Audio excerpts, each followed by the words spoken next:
going to begin by asking Subir Bhaumik, your take on, in fact, the early trends. I think we've been talking about it, that this was the given, isn't it? 40 seats of the 50 where the BJP is leading, all set to form the government once again in the state of Arunachal Pradesh. What really has worked in the favor of the Bharatiya Janata Party, Subir Bhaumik?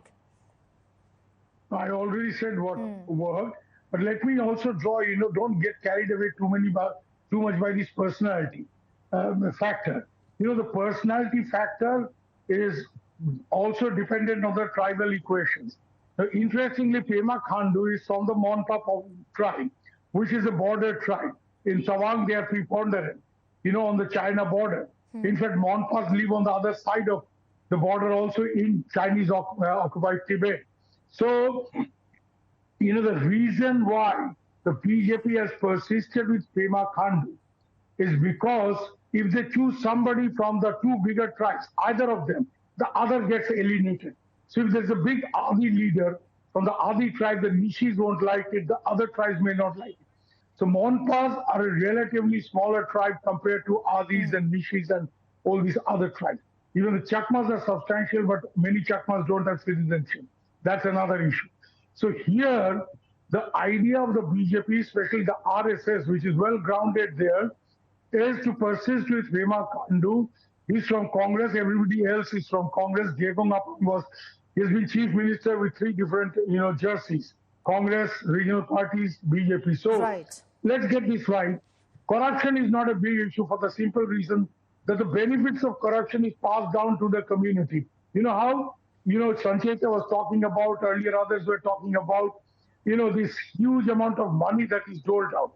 So the idea of the people is the minister makes, crores, we get thousands, at least during the elections. Yes. So, this whole idea that thoda bahut to humko bhi mil gaya hai, this whole thing. So corruption is not really a big issue. And when the Congress raises the issue of corruption, people can turn around and say, when your people were in power, you are not saints, you did pretty much the same thing. Because at the end of the day, you will find, Sneha, the same kind of guys are circulating, in politics. Somebody was Congress yesterday, now BJP, somebody was in some regional party. But, the elite is a small elite, and they're circulating, the political elite of Arunachal Pradesh. So, so corruption is not really a huge issue there in the way that it can be an issue in place like Bengal, where people will make a big deal out of it. I want to ask you, yes, Subir Bhaumik, be with us, and I'm going to be bringing in Kaushik also for more.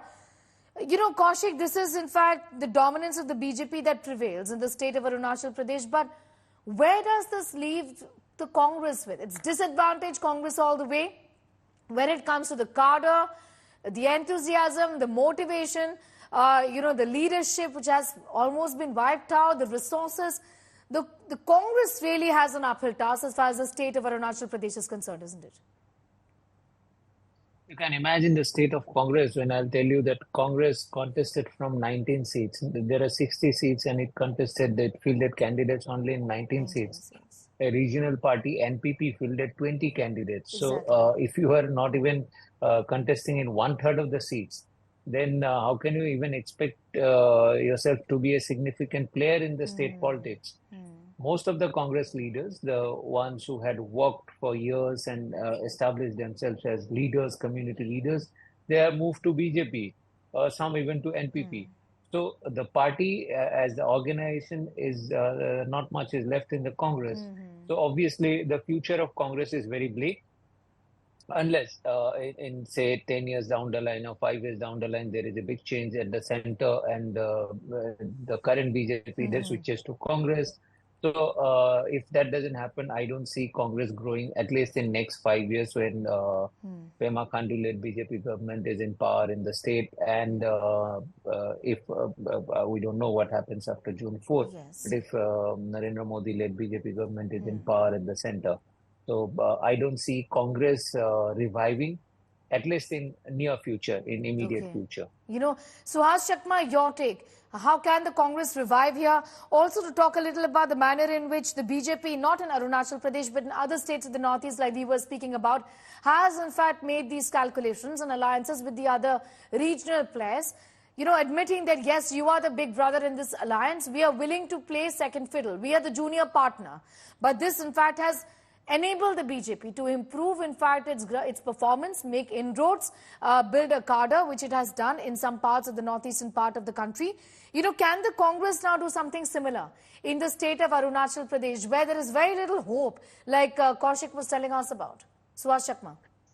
No, I do not think there is any possibility for the Congress, simply because BJP comes out of, or BJP's foundation is based on the foundation of the RSS, and the RSS is the largest non-governmental organizations with political purpose, and it has made inroads into each of the communities. So for example, even if you go to Nagaland, RSS has been very active there, and in fact among the Christian dominated states, the Nagas have little problems to accept the the supremacy of the RSS. Whereas if you go to Mizoram, the reaction would be completely different. So one of the reasons why Congress cannot make inroads is because Congress is not, or has not been engaging in this kind of community mobilization. So the RSS goes, in every state and tries to find out which is the smaller community which could be, inducted in some way or the other in its ideological mooring. So that's one factor. The second factor, I would say, this is actually in a way reflected in Arunachal Pradesh, because the Buddhist lobby in Arunachal Pradesh, which is Pema Khandu, Chief Minister, then the Kiren Rijiju, as well as the Deputy Chief Minister, Chona Main, and the Speaker of the Assembly himself is a Buddhist. Whereas actually dominant communities in Arunachal Pradesh are the Nishis and other Adis. But because they are not, Buddhist, so there is a feeling that Buddhist lobby has been strengthened there, and it's in a way to reflect BJP's ideology. So I do not see Congress making any kind of inroads or being able to revive. But I would also say one thing: if tomorrow there is a change in the government in Delhi, if tomorrow if the against the prediction of the exit poll, if there is an India government, you see the government in Northeast, most of the government in the Northeast, including Assam, will possibly change.